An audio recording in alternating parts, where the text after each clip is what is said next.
Welcome, everyone.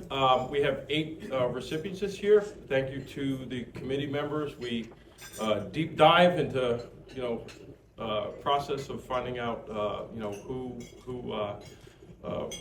this year's recipients are. So we have 8, and we are going to hear from Maarten Van Dijk from Van Dijk Industries. Welcome, Maarten. Welcome his father, Pieter. Thank you for coming.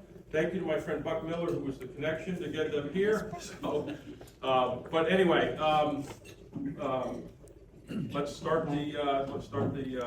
If you're ready, start, and then we'll go on with the awards ceremony. Thank you very much.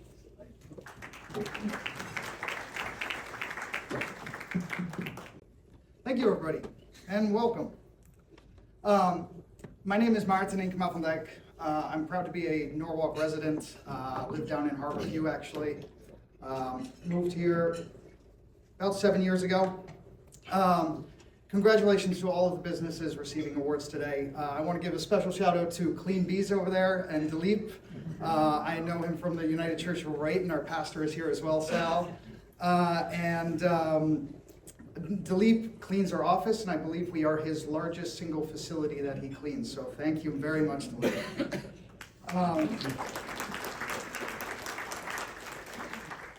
Bit about my background. I grew up in Darien, went to school in Boston, worked in London for a few years before coming back to Norwalk and starting to work for our family business. My father should really be giving this presentation because this is about how small business started. I joined later on when we were already a little bit bigger, but you will get some history on our company. We actually hosted the Norwalk Chamber 2 years ago at our offices. Maybe some of you guys were there. That presentation went more into the details of recycling and had some company background, and this presentation is kind of the opposite. It's more about our company origins. There's a lot of pictures. Should be some laughs in there for you. And then our facility in Norwalk, I'll show you some product and process highlights and one key to our success that I do like to highlight. So we are Van Dijk Recycling Solutions, and so we design and install custom sorting facilities all across North America. We've been doing this for the past 40 years. Business was started in 1984, and this is everything you guys throw out into your recycling bins. Our systems separate all of those commodities into clean cardboard, clean paper, clean plastics, the different types of plastics, metals, etc., so that it can become a new raw material. And throughout those 40 years of knowledge, we've learned how to design these systems because it works. You've got different material in New York than you do in Texas, than you do in Chicago. So it's a knowledge gain over the last 40 years to become a market leader in that space. One thing I would like to mention is we are a sales and service organization. That means we really focus on our design and then the service afterwards. We are not a manufacturer. We choose the best manufacturers to integrate into our systems, and largely that equipment comes from Europe. Basically, for the past 40 years, Europe developed recycling technology. We found what was best, brought it over here, and it was on a bigger scale here in the US. There's more volume, there's more material, our customers push more, and they demand more. It all started with one single partnership, Bolograph Recycling Solutions, who makes a baler, is what you see in this animation right here. This is essentially a compactor that creates, like a bale of hay, a bale of paper or a bale of cardboard. You see the material coming down into the top, a ram pushes it forward, and then you see this bale starting to get created. What you'll notice on the animation is then there is a yellow wire system that gets highlighted in a moment, and those are wires that get tied around that bale. So Bolograph designed this baler, Mr. Bolograph. It was a smaller footprint, less wear, didn't need an operator, more efficient, made a denser bale. Basically everything was better except the price. Meet Pieter Van Dijk. Pieter Van Dijk meets Mr. Bolograph, and Mr. Bolograph wants to sell his machines in the States, because Bolograph is based in the Netherlands. My dad graduated from Groningen University, and right after college, did some market research for Mr. Bolograph in the United States to see if there was a market for this baler. As I just explained, there was a market. So we became Van Dijk Baler Corporation to attempt to sell these machines here in the US. This is how he started. This is how he was sent off from Europe. That's my dad right there. Cowboy hat, on a horse, because they were like, he's going to America. He's got to be a cowboy. And he thought he was a big shot, so he got himself a very nice address when he landed in New York City. 234 Fifth Avenue. I'm going to put humble beginnings in quotation here, because that is not a humble address, but the offices were quite humble. They would find dead mice in the hallway as they walked in. They had a little, 7 by 10 foot office. 7 by 8 foot, I think. 7 by 8 foot, that they ultimately fit 3 people in before they moved out. So it was quite tight. That was their first secretary.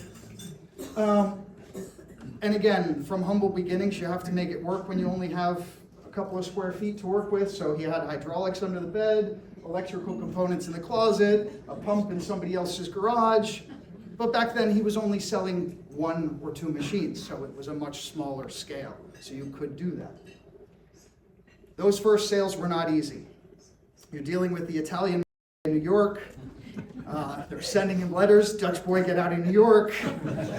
But eventually he did convince some customers. And once that first domino falls, the rest start to go. Incidentally, 2 people in this picture still work for our company today. And that will be a trend as we go through. As you start, again, you're a smaller business, you're going to attract friends and family into the business. So this is Peter's brother Eric, my uncle, who joined him 3 years later and eventually took over the business for a year when Peter went to do his MBA. During that year, he also decided we need to move out of the Manhattan office and got an office in New Jersey instead. My mom, who is actually also here, my lovely mother, is up there in a technician's outfit, but I believe they're out in Central Park. And then one of their first employees was my dad's drinking buddy. Late 80s and early 90s, like I mentioned, my uncle moved the business from New York to New Jersey. They also opened up an LA office and developed the OCC screen. This was really our first development into sorting systems. More than just the baler that I mentioned, this was a machine, you see it here on the left, where material flies over the top, cardboard surfs over, because cardboard was bigger at the time in the 80s and 90s, and paper would fall through. And back then, recycling was all dual stream. You had your fiber, your paper and your cardboard in one bin, and you had all your containers in another bin. And so we were just in the fiber business. Our balers were just used on paper and cardboard, and we only really worked on, this was one of our developments that we teamed up with Lubo, which became our second partner in Europe that we then worked with. And we developed a second company here in the States called Lubo USA to import from them. Then we developed our first sort systems. These were very simple systems. A single conveyor would go up, you'd have a couple stations being manned, they would literally hand pick, drop material into here, and then loaders would push it out. Other material would go into here, into a bunker, or you would see a similar situation here, where the sort station is within this cabin, and these are individual bunkers that then fed this over to a baler here. Again, we're dealing with smaller amounts of material. Recycling was less, so hand picking was at the time most efficient. The technology hadn't quite caught up yet. This was our 10-year anniversary, roughly 10 employees. Again, my mother down here, my uncle, that's me. And that is the gentleman from that first picture as they did a hot air balloon ride for that 10-year. But it initiated yet another move as we were growing. And in the late 90s, we moved our headquarters in Stamford. We moved the headquarters to Stamford. We also opened up offices in Chicago, Canada, and Texas. But in the early 2000s is when the business really changed. That's when this dual stream system that I just mentioned turned to single stream, putting everything into one bin together. The first system that was sold was 3 times as expensive as the dual stream system and 3 times as slow. Peter himself said, this is never going to work. But instead of having 2 trucks to go to pickups, now you had 1 truck to go to pickups. Plus, people didn't have to separate anymore. They could put everything together into 1 bin. That initiated more recycling because people put more into those bins. The other big development during this time was the optical sorter. And this is when we first teamed up with Tomra. They developed an infrared machine that actually detects the material across a conveyor belt. It can detect the different types of plastics that you see. So this scanner actually sends a light down and can identify, and as you can see, eject some material out. This was a huge development in our industry because we could now sort and separate different commodities, not only mechanically, but optically. And this really changed our industry. So as you can see, it can detect, oh, it's going to drop that instead.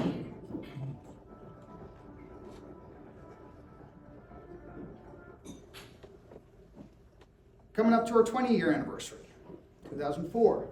We were 30 employees at this time. Then things really started accelerating. Not always in the right way. This was for one of our clients. We actually sponsored a NASCAR for them, and it didn't always go back, but I digress to how things sped up. This is really what we do.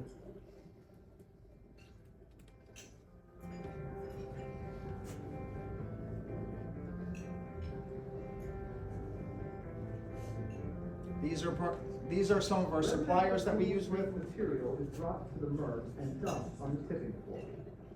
It is then loaded into a large feeding container at the start of the system. Advantages of the drum feeder include improved productivity, more effective pre-sort, and even flow of material. While the machine feeds the system, the loader operator is free to perform other duties like organizing the tipping floor.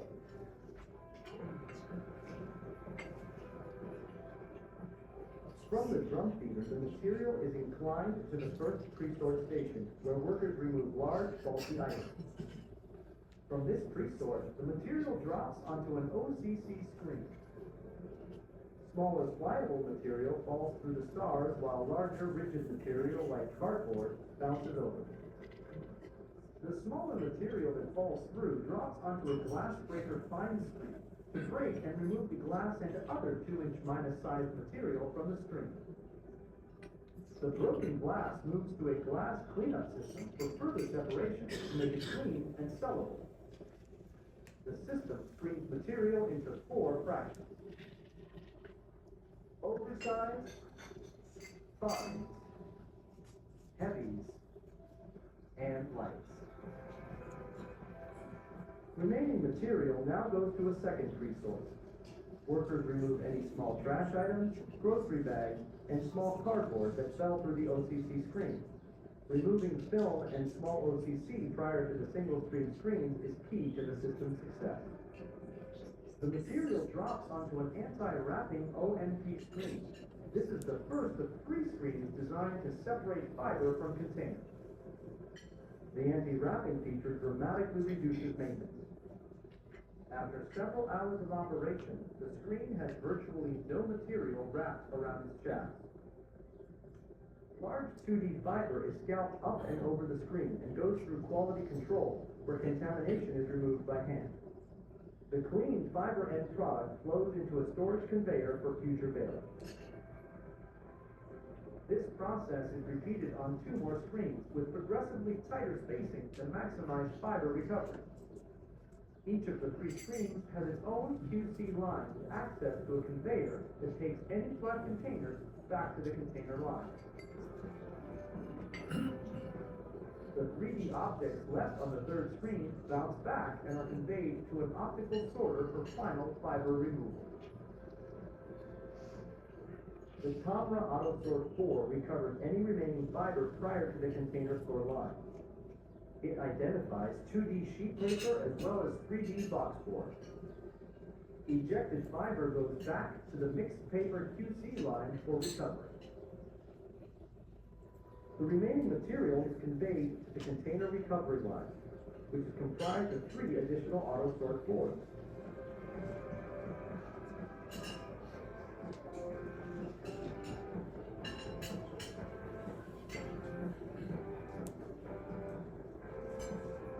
The containers then travel under an overbelt magnet. This powerful magnet lifts all ferrous cans from the transfer conveyor and discharges them into a storage bin for baling. The material that passes under the magnet drops onto a manual container sort line. With all other commodities recovered, the remaining material drops off the manual sort belt onto an eddy current separator. The eddy current propels aluminum cans over a separation gate and onto a quality control conveyor. The clean aluminum is then transported to the appropriate bin via an air transport system. The final recovery station is located on the main platform to allow one sorter the chance to recover any fibers or containers. All stored material goes through 2 balers, including a high-speed, no-shear Bolograph HPC 120S. Both machines are capable of baling all commodities to achieve true baler redundancy.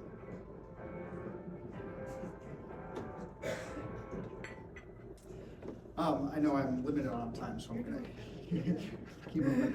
But what you see there is exactly what we designed. We put together that entire system, but every system is custom engineered. And that system is from 2015, earlier. Something around that time. So the technology is even 10 years further along. So our technology has gotten even more advanced than that in the past 10 years. But it is a very good example to show you, but some of our systems are twice the size of what you just saw.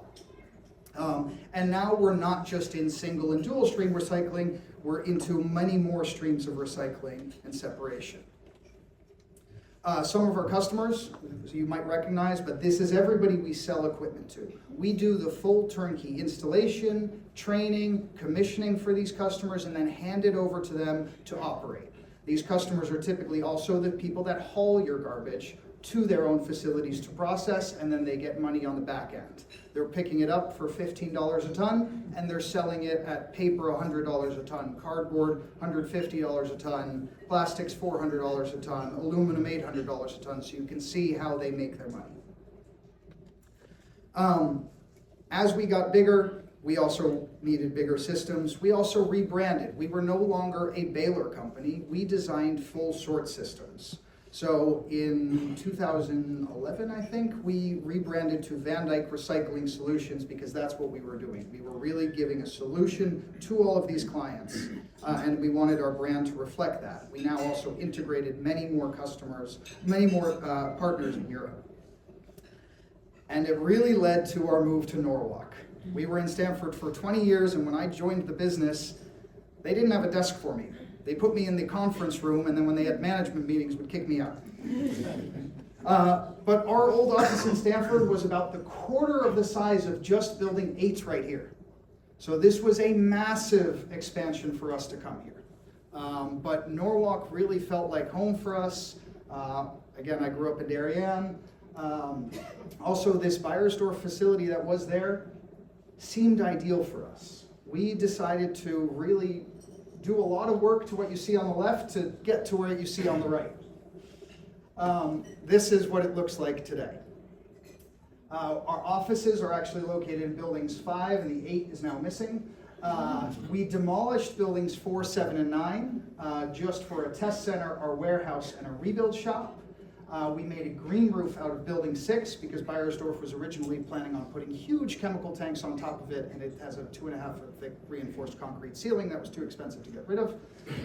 And we're leasing out buildings 1 and 2. So we only use this center space.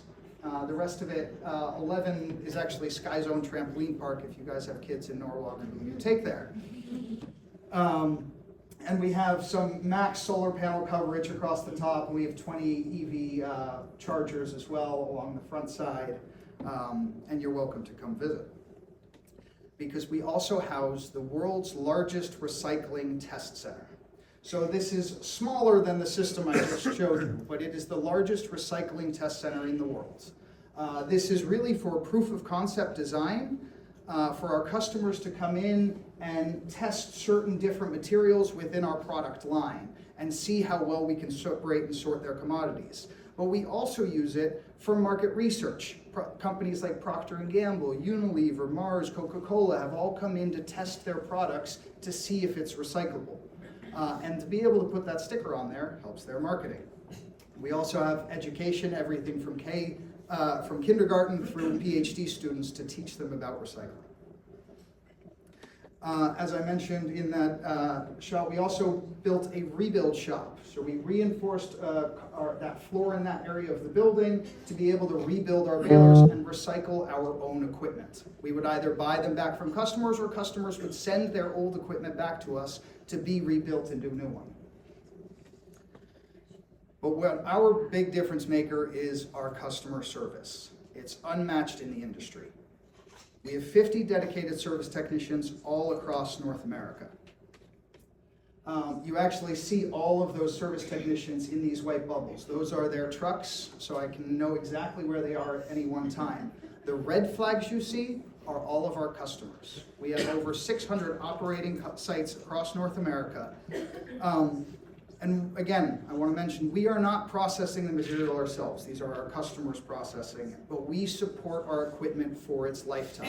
Anything we have ever sold, we will support, we will come help maintain, help fix, whatever the issue is.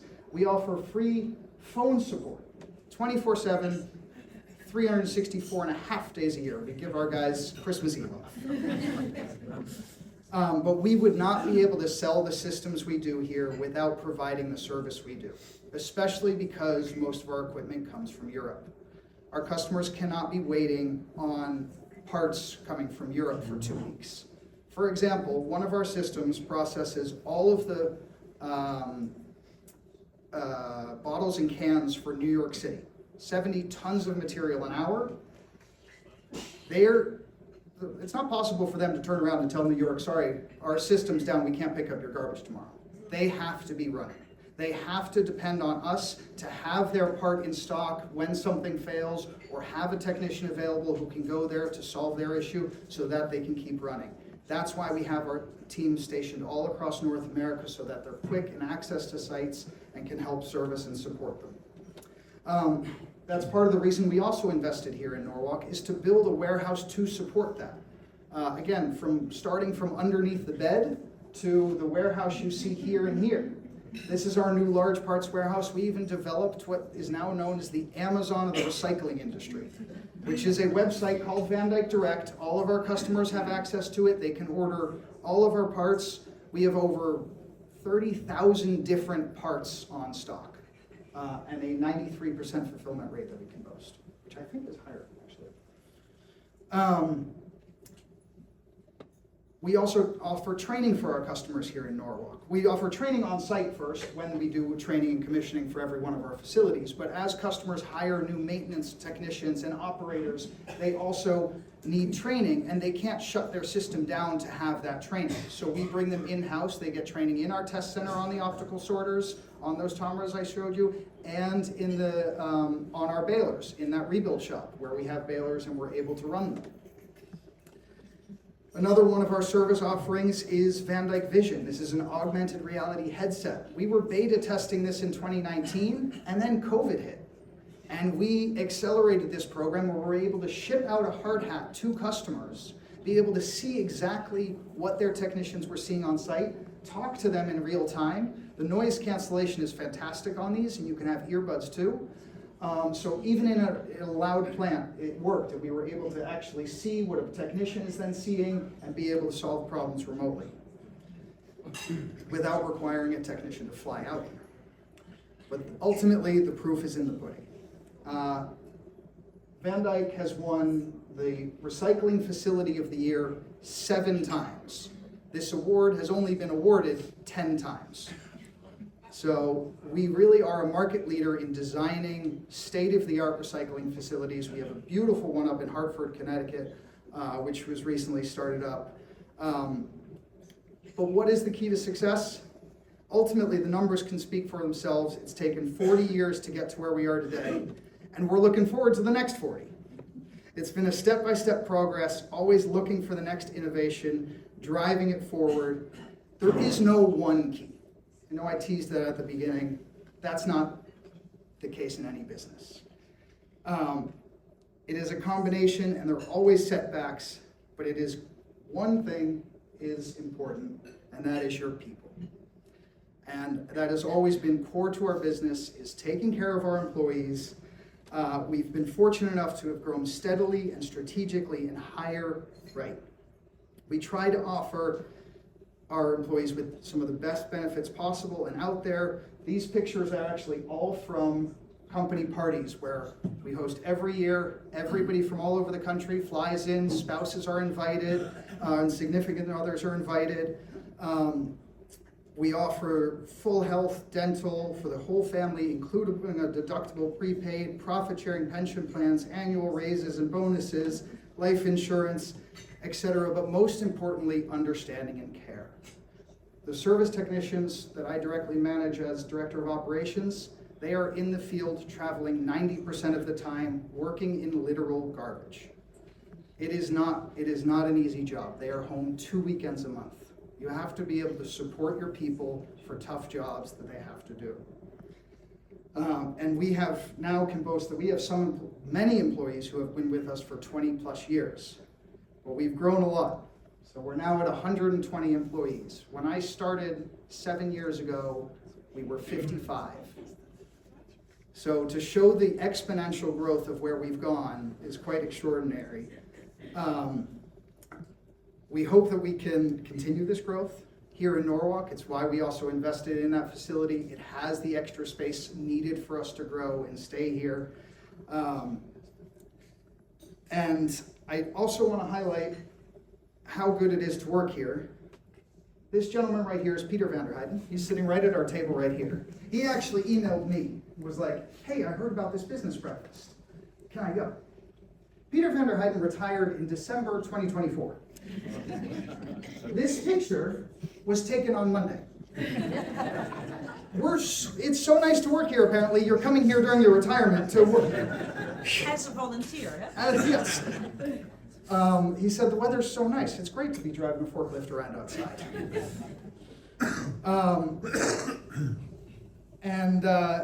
So now I can only hope that we continue to help this company grow into the next phase as my own father decides to try to retire. But likely like the other Pieter next to him. Will be successful. Thank you very much. I don't know if we have time for questions. Yeah, we have a couple minutes, sure. Does anybody have any questions?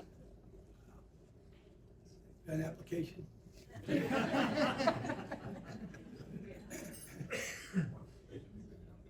Yes, Delete. Do you see any particular growth market? I mean, is it United States, is it Europe, is it Asia, or is it parts of Africa? Any place particular you're focused? So we are a North American sales and service organization, so we only really focus on the market that's here. I recently did travel, or 2 years ago at this point, to Ghana, and I saw what they were doing there. I do think Africa has a large possibility, but what I will say here in the States, the next market we're looking at is organics. Organics processing, food processing. So we now offer a deep packager, which takes your packaging from grocery stores and that kind of thing of this wasted food, but it's all in plastic packaging.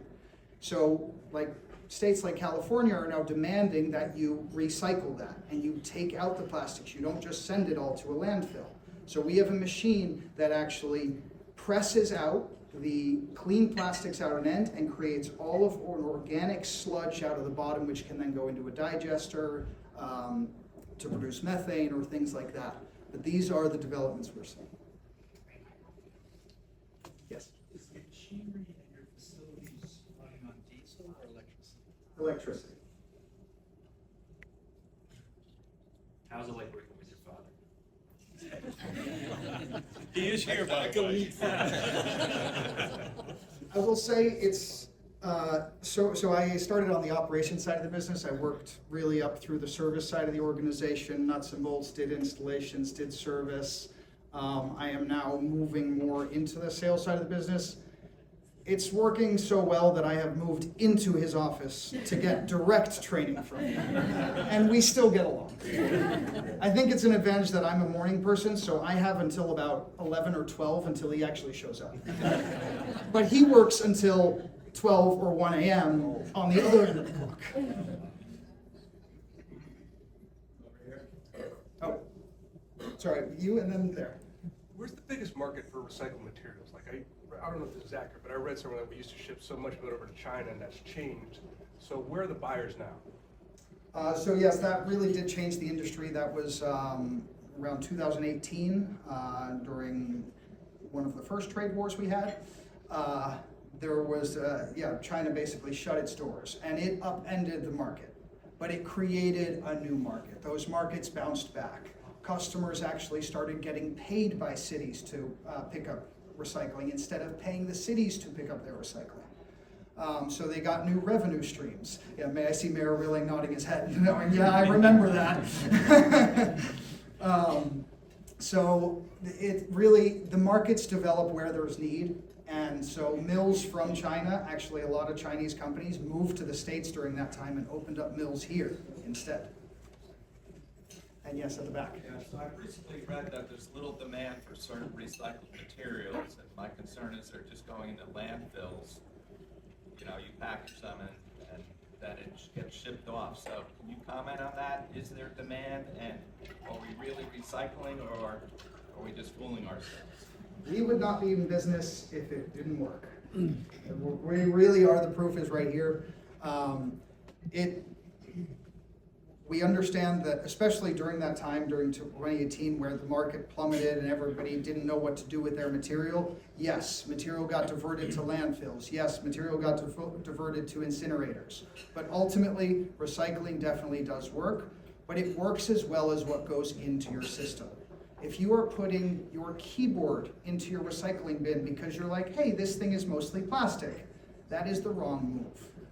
You want to be putting relatively pure materials in. You want to be putting, yes, you can mix your cardboard in your containers and that kind of thing, but if you have your little soap dispenser top, take off the top, put the top in the garbage, put the bottle in the recycling, because that top has a little metal spring in it, and that spring and the top is often made of different types of plastic.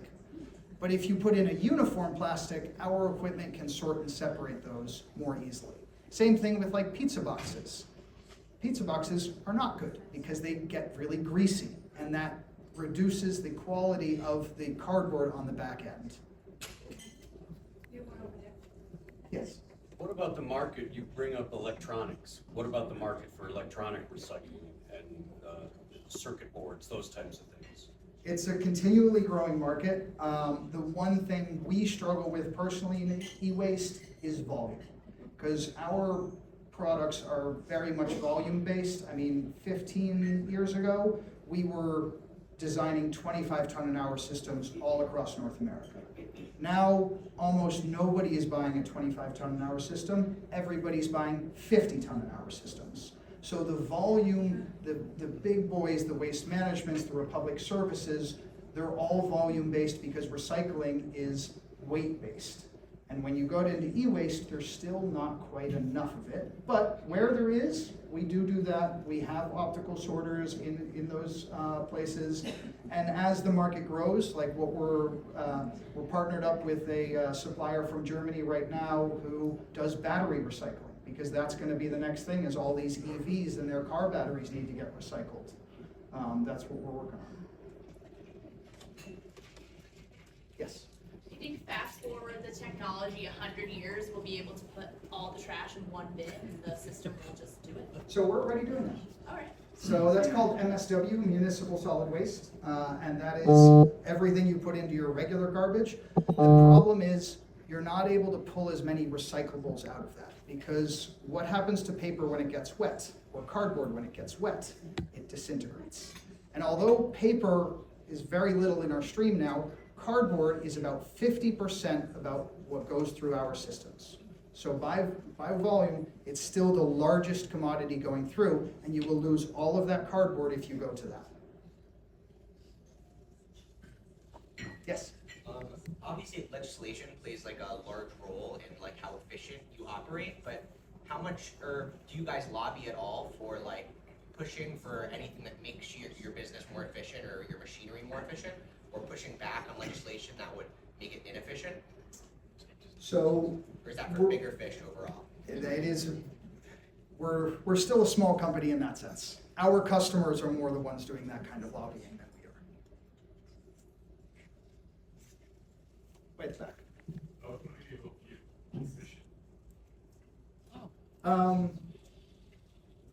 Again, like I mentioned, don't put your keyboards in with your recycling.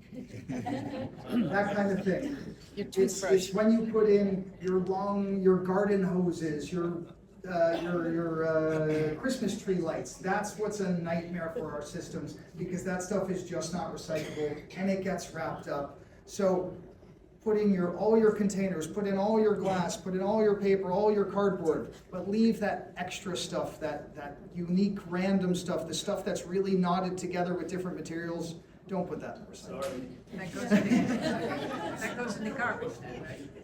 Why don't they put something on the top of the lid? It's so big of what you shouldn't put in there, right? It would That's make up to our sense. customers, Yeah, not all us. right.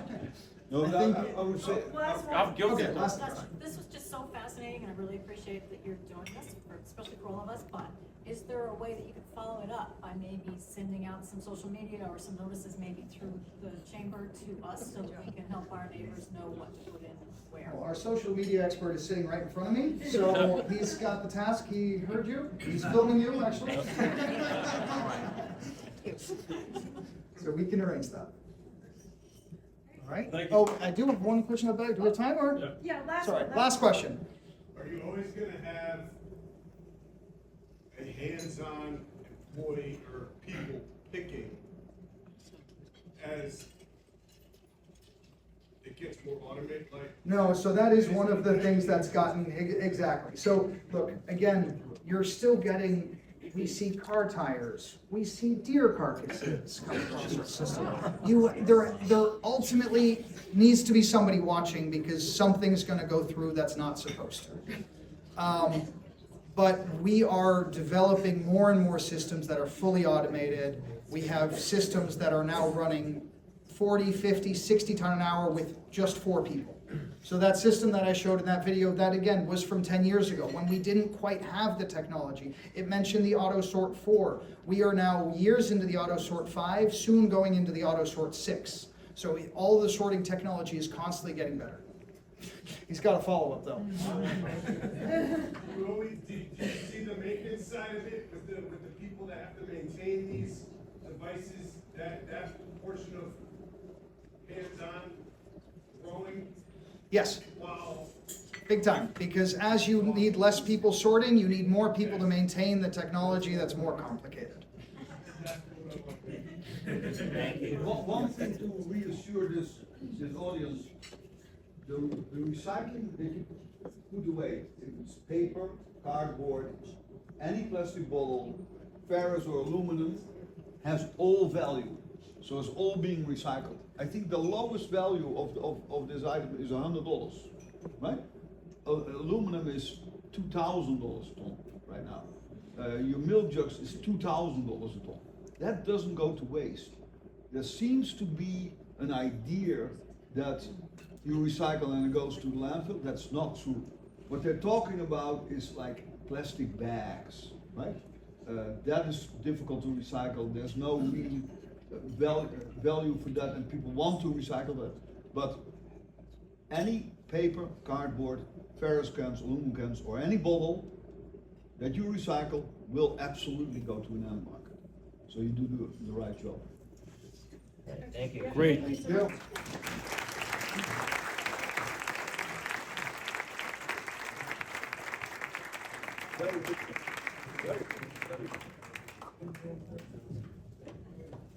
Thank you. Thank you, Martin. Thank you, Peter. Thank you, Mrs. Van Dijk. Thank you, retired Peter, for coming. Great presentation.